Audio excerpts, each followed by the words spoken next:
সময় পেরিয়ে গেলেও ভাগ্য বদলায়নি তিস্তাপাড়ের মানুষের। অন্তর্বর্তীকালীন সরকারের দেওয়া প্রতিশ্রুতি অনুযায়ী ২০২৬ সালের জানুয়ারিতে তিস্তা মহাপরিকল্পনার কাজ শুরুর কথা থাকলেও এখনও শুরু হয়নি মাঠ পর্যায়ের কার্যক্রম।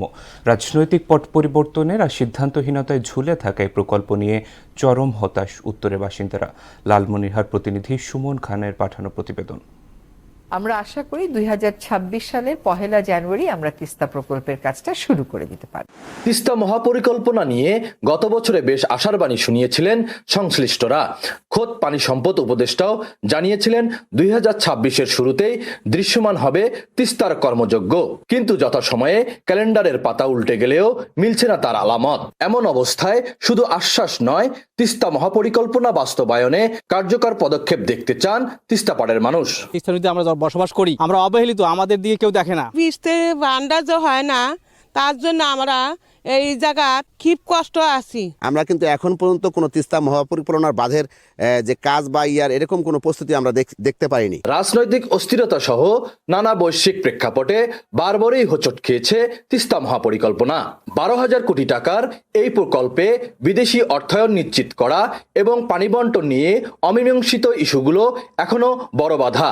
ফলে উত্তরের ৮ জেলার ২ কোটি মানুষের স্বপ্ন বারবার অধরাই থেকে যাচ্ছে।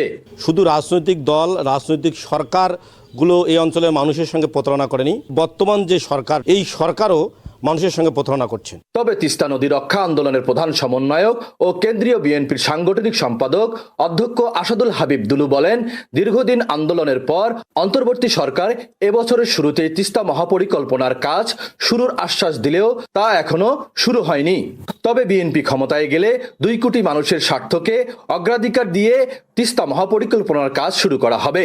জনা হাসান উনি বলেছিলেন যে ১ জানুয়ারি থেকে কাজ ওনারা শুরু করবেন, কিন্তু কাজের তো কোনো নমুনা আমরা দেখতে পাচ্ছি না। আগামী দিনে জনগণের ম্যান্ডেটে বিএনপি ক্ষমতায় গেলে তিস্তা মহাপরিকল্পনাকে সবচেয়ে অগ্রাধিকার ভিত্তিতে দেখা হবে। তিস্তা মহাপরিকল্পনা কবে আলোর মুখ দেখবে তা এখন অনিশ্চিত। আর এই অনিশ্চয়তার প্রতিদিন তিস্তাপাড়ের মানুষের জন্য হয়ে উঠেছে দীর্ঘশ্বাস। তিস্তাপাড় এলাকা থেকে সুমন খান, মোহনা সংবাদ, লালমনিরহাট।